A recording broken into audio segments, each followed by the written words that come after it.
अंजनानन्दनं जानकी शोकनाशनं कपीशमक्षहन्तारं वन्दे लङ्काभयङ्करं भक्तिभक्त भगवन्त गुरु चतुर्नाम वपुएक इनके पद वंदन किए नासत विघ्न अनेक। बोले वृंदावन बिहारी लाल की जय। भागवत महापुराण की जय। सुखदेव भगवान की जय। परम मंगलमय परात्पर अखिलेश्वर अचिंत कल्याण गुणगण निधान सर्वेश्वर सर्वाधिपति अकारण करुणा वरुणालय अकारण करुणा कारक सकल जन कल शापहारक परात्पर पर ब्रह्म सच्चिदानंद स्वरूप परमपिता परमात्मा श्री राधा गोविंद सरकार राधा रमण बाधाहरण श्री बांके बिहारी लाल उनका यह वांगमय शब्दमय विग्रह श्रीमद् भागवत महापुराण कोटि कोटि नमन कोटि कोटि प्रणाम। इस परम पावन पुराण ग्रंथ पारमहंसों की पावन संहिता श्रीमद् भागवतम को नंद नंदन यशोदा नंदन वृज नंदन देवकी नंदन श्याम सुंदर श्री कृष्ण के पाद पद्मों पर कोटसा नमन नतमस्तक वंदन एवं अभिनंदन। उनकी आह्लादनी शक्ति प्राण प्रिया जगत वंदनी वृषभानंदनी भासुती जगदीश्वरी वर्ष आने वाली श्री किशोरी जू के पावन चरणारविंदों पर कोटसा प्रणति। समस्त भूतादिक श्री राम मैं सब जग जानी करहूं प्रणाम जोरी जुग पानी। हम सबका यह परम सौभाग्य कि भागवत साप्ताहिक कथा सीखने का सदसंकल्प विचार लेकर के एक स्थान पर एक साथ जुड़ करके इस पावन पुराण के तरफ अपने मन को लगाए हुए हैं। पूर्व पर हम सब बड़े ही सुंदर चरित्र भक्त अम्बरीश का पावन चरित्र को सुने, उसको तैयार किए।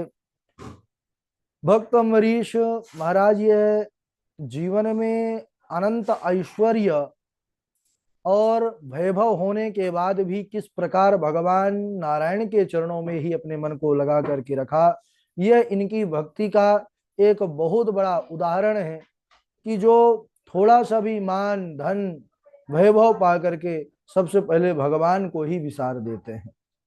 सबई मनः कृष्ण पदार विंदयो वचांसी वैकुंठ गुणानुवर्णने करौ हरेर मंदिर मार्जनादिशो श्रुतिम चकारा च्युत सतकथोदय।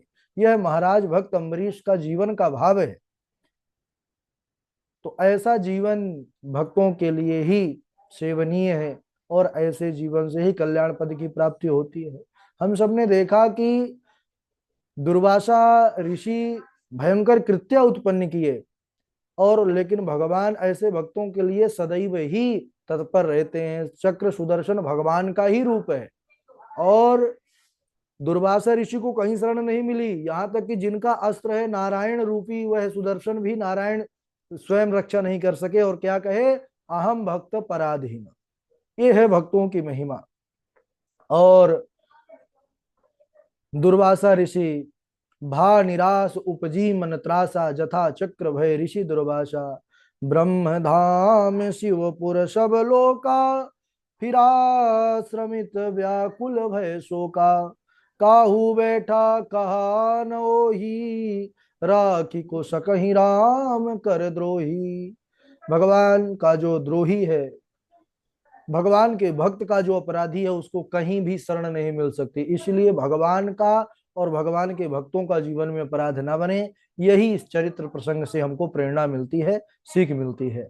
इसके बाद जब वह भक्त अम्बरीश के पास गए हैं, भक्त अम्बरीश उनके चरणों में प्रणाम किए हैं, सुदर्शन को शांत किए हैं। श्री सुखदेव भगवान आगे की कथा का वर्णन करते हुए कहते हैं कि हे परीक्षित, मनु के पुत्र इक्ष्वाकु के वंश में युवनाश्व का जन्म हुआ। जब इनकी कोई संतान नहीं थी तो वह अपने रानियों के साथ वन में चले गए। वहां ऋषियों को इन पर दया आ गई तो उन्होंने पुत्र प्राप्ति के लिए यज्ञ कराया। अच्छा, जो जल महारानी को देना था, महाराज गर्मियों का समय चल रहा था, उनको बड़ी जोरों की प्यास लगी, वह अनजान में यज्ञशाला में वही अभिमंत्रित जल रखा हुआ था, उसको महाराज युवनासु स्वयं पान कर गए। महाराज अब हुआ यह है कि उस तो पुत्र काम के लिए वह संकल्पित और अभिमंत्रित जल था, इसलिए महाराज युवनाश को ही उदर में गर्भ हो गया। कालांतर में उनकी दाहिनी कोख को फाड़ करके वह बालक उत्पन्न हुआ। और जब वह रोने लगा तो ऋषियों ने विचार किया कि भाई कम धास्यति, इसका पिता कौन होएगा। उस समय देवराजेंद्र अपनी तर्जनी अंगुली बालक के मुख में देते हुए बोले कि मानधाता, इसका पिता मैं होऊंगा। इसलिए इनका नाम हुआ मानधाता। सज्जनों, यह मानधाता इतने बलवान थे कि रावण आदि इनके डर से भाग जाया करते थे। और इन्हीं मानधाता के आगे चल करके 50 कन्याएं हुई। तो एक सौवरी ऋषि यमुना के किनारे पर रहा करते थे, तपस्या किया करते थे। एक बार क्या हुआ कि वह यमुना के किनारे पर बैठे हुए थे। उन्होंने एक मत्स्यराज को मछलियों के साथ विहार करते हुए देखा। तो उन्होंने देखा कि बताओ कितना बढ़िया ये अपने परिवार के साथ सुखी जो है अपना जीवन यापन कर रहा है, और मैं यहाँ पर बैरागी हूँ, अकेला हूँ। तो मेरा भी अगर परिवार होता तो मैं भी इसी प्रकार अपने बच्चों के साथ, परिवार के साथ रहता जैसे यह मत्स्य राज रह रहा है। तो वहीं से उनके मन में आया कि विवाह करना चाहिए। तो विवाह करने की इच्छा को लेकर के सज्जनों पहुंच गए मानधाता के पास। मानधाता जी के 50 कन्याएं थी, बड़ी सुंदर सुंदरी थी। उन्होंने कहा कि हे महाराज, आप किसी एक कन्या से मेरा विवाह करा दीजिए, क्योंकि मैं विवाह का संकल्प लेकर के आया हूँ। ऊपर से नीचे तक देखा है मानधाता ने सौभरी ऋषि को। शरीर बुढ़ापे का शिकार हो चुका है, शरीर में झुर्रियां पड़ गई हैं, लेकिन में है महाराज मानधाता। अगर इनको मना करता हूं तो यह श्राप दे देते हैं, किसी पुत्री से कहता हूं कि तुम इन बूढ़े पति से शादी कर लो तो वह पुत्री नाराज हो जाएगी, करूं क्या। उन्होंने इस विषय पर एक उनको उपाय सूझा और महाराज से कहा, सौभरी ऋषि से, कि हे महात्मन, मेरे सभी जो पुत्रियां हैं वह राजभवन के अंदर हैं, 50 की 50 कन्याएं। आप जाइए, आपको जो भी कन्या पसंद करके वरण कर ले उसके साथ विवाह कर लीजिए। महाराज सौभरी समझ गए कि यह मेरे शरीर को देख करके विचार किया है कि मुझसे कौन विवाह करेगा। लेकिन तपस्वी थे महाराज, योग में स्थित होकर के सौभरी ऋषि ने अपने स्वरूप को इतना बढ़िया बनाया कि कामदेव भी लजा जाए। जैसे ही वह एकदम युवा स्वरूप में कई कई राजकुमारों से बढ़कर के उनकी शोभा, जैसे ही वह अंदर प्रवेश किए कि 50 की 50 कन्याओं ने उनको ही अपना पति बनाने का निश्चय कर लिया, इतने सुंदर बन गए। लेकिन सौभरी ऋषि महाराज बोले ठीक है, अगर 50 आप हमसे विवाह करना चाहती हैं। तो उन्होंने 50 से विवाह किया, लेकिन तपस्या का ऐसा प्रभाव कि 50 रूप में स्वयं बढ़ गए सौभरी ऋषि। 50 रूप धारण करके एक साथ ही सबसे उन्होंने विवाह किया।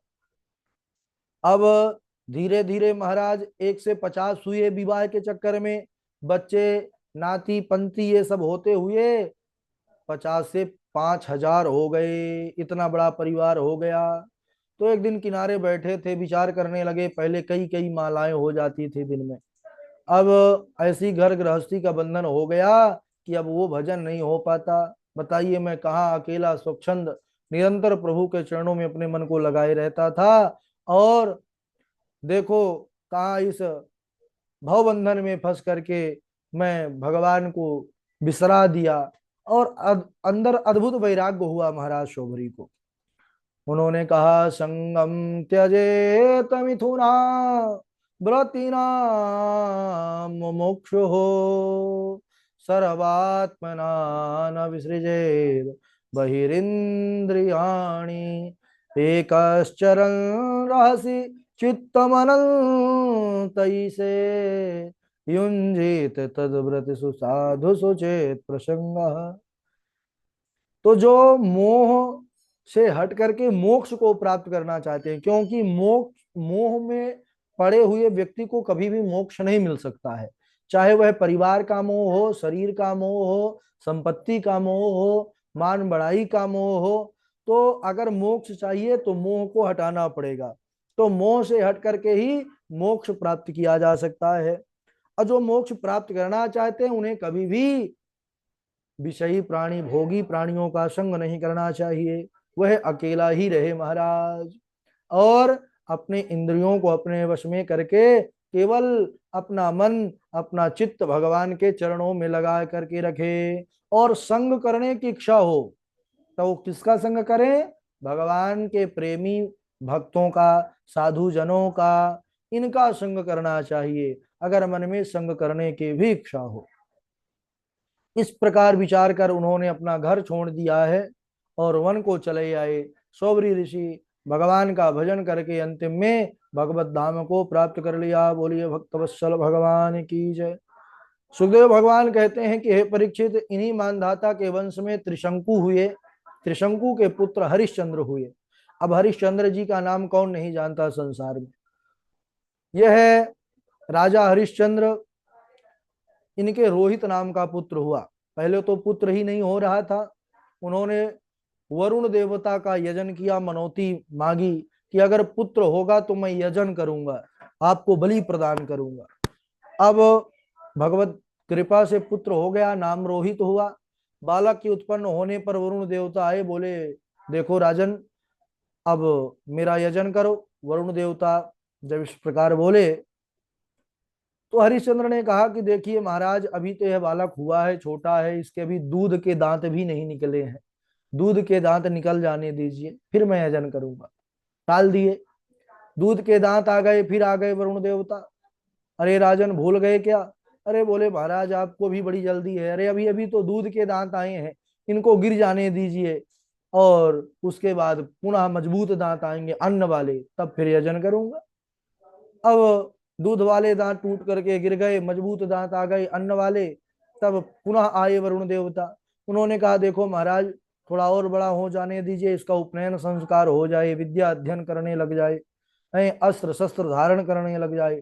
इसी प्रकार धीरे धीरे टालते टालते पुनः आए तो बोले महाराज इनका विवाह हो जाने दीजिए, विवाह हो जाए तब यजन करेंगे। विवाह भी हो गया। अब इधर वरुण देवता नाराज हो गए तो हरिश्चंद्र को महोदर नाम का भयंकर रोग हो गया, असाध्य रोग, इसकी कोई दवा नहीं। और रोहित को भी इधर पता चला कि पिताजी चढ़ाने वाले हैं भगवान को, तो इसलिए वह भी वन की ओर चला गया महाराज।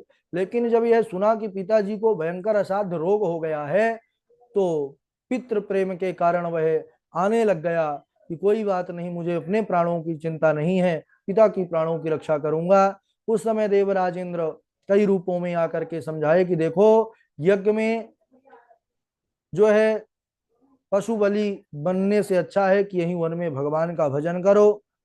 अनेकों प्रकार से वह जब जब विचार करते आने का तो रोक देते। इसके बाद कहते हैं कि वह रोहित तीर्थों पर भ्रमण करते रहते। इसके बाद 5 वर्ष व्यतीत होने पर छठे वर्ष में उन्होंने अजीगर्त के मझले पुत्र स्नेह सबको खरीद लिया कि चलो भाई पिताजी को तुमको समर्पित कर देंगे। उनके यहाँ भी बड़ी तंगी थी और मझला इसलिए स्वयं को दे दिया, उनको समर्पित कर दिया अपने आप को, क्योंकि विचार किया कि बड़े का स्नेह है, बड़े पर तो पिता का स्नेह होता है, छोटे पर माता का, बीच वाला कहीं का नहीं होता है, तो इसलिए वह अपने आप को समर्पित कर दिया। अब इधर हरिश्चंद्र जब यज्ञ करने लगे तो स्नेह से अब उस समय मरने से कौन जो है तो भयभीत नहीं होता है। उस समय वह दौड़ करके भयभीत होकर के विश्वामित्र जी के आकर के गोद में बैठ गए। तो विश्वामित्र जी को उन पर दया आ गई और उन्होंने, कहते हैं, भगवान वरुण की बड़ी सुंदर स्तुति किया, जिससे वरुण देवता प्रसन्न हुए। बोले कि क्या वरदान मांगी है? उन्होंने कहा महाराज, इनको जो बलि रूप में लेना चाहते हैं वो आप क्षमा कर दीजिए और हरिश्चंद्र को रोग से मुक्त कर दीजिए।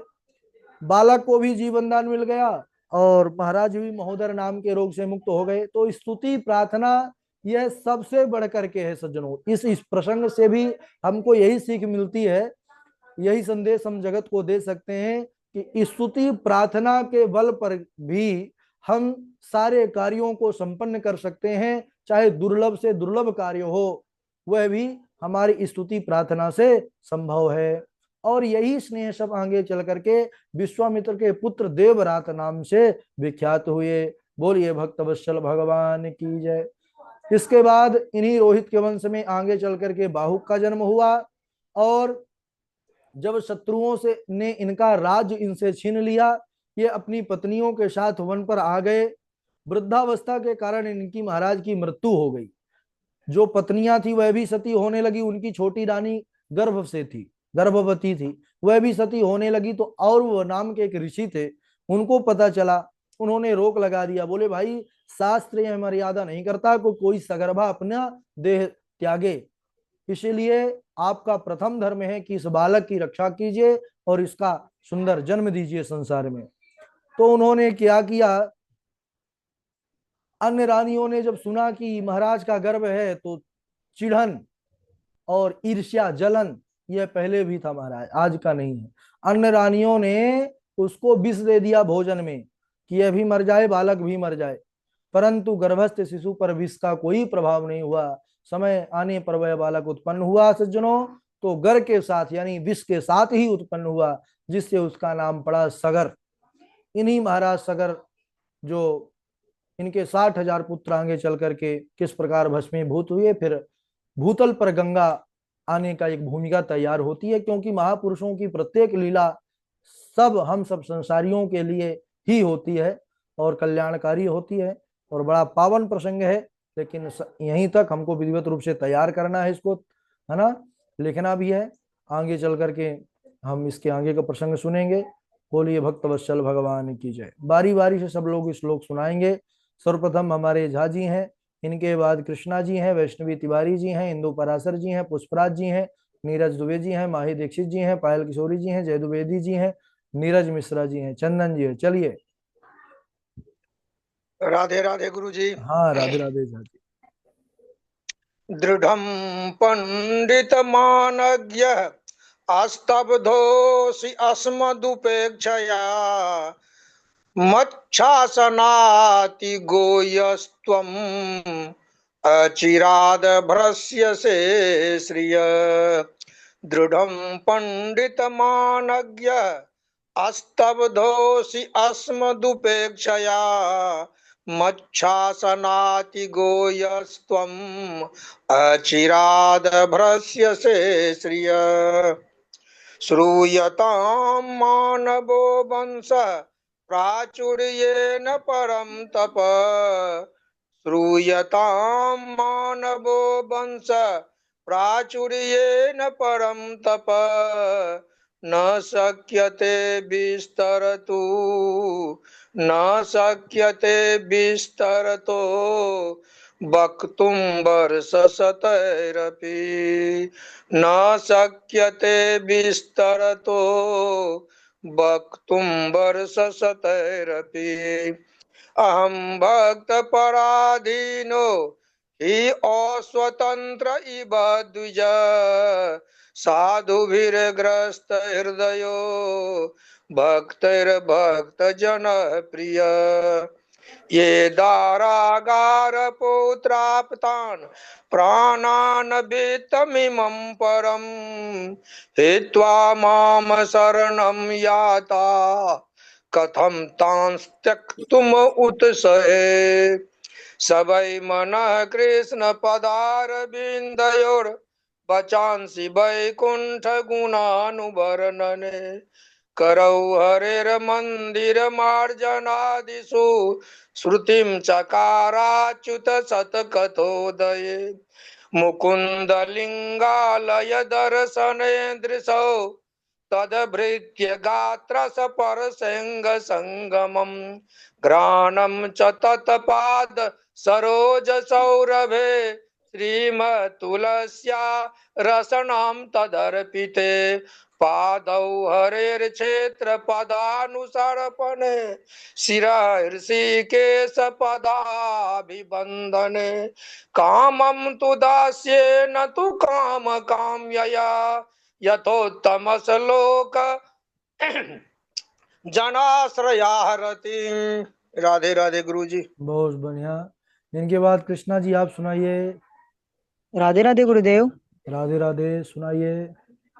श्रूयतामानवो वंशः प्राचुर्येण परतपा न शक्यते विस्तरतो विस्तर तो।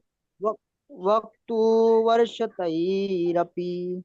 राधे राधे गुरुदेव।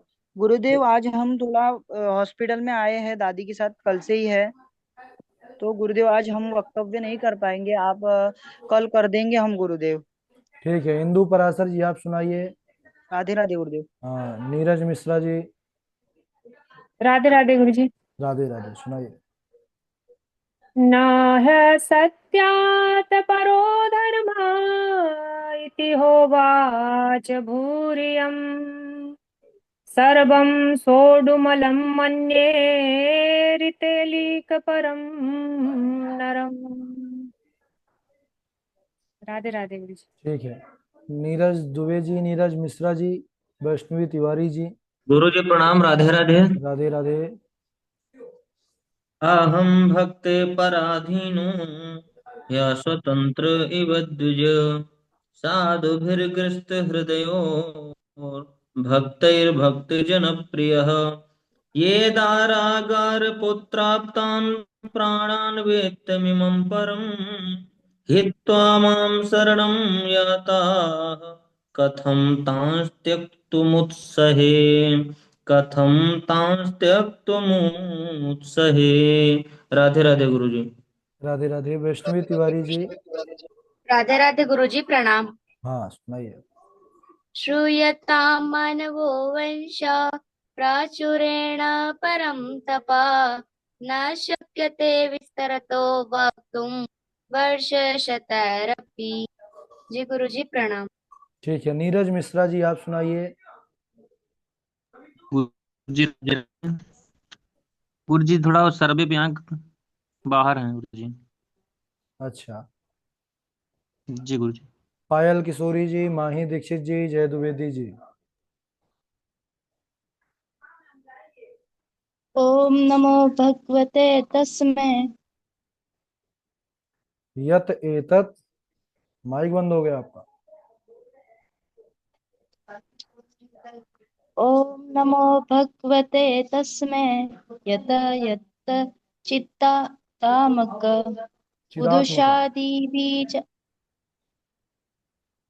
पुरुषादिबीजाय परेशामभि धीमहि। पुरुषायादि बीजाय परेशाया विधि नहीं। माही दीक्षित आप सुनाइए। माही दीक्षित सुनाइए। राधे राधे गुरु जी। राधे राधे सुनाइए। जीवान भक्ति भगवत गुरु नाम देहम चेतस्य न स्मृति चरणारविंदम कृष्णाय नो मति यक्षेते कदापि तानाय तो मशदो कृत्य विष्णु कृत्यम। ताना नयत नमसतो कृत विष्णु कृत्य।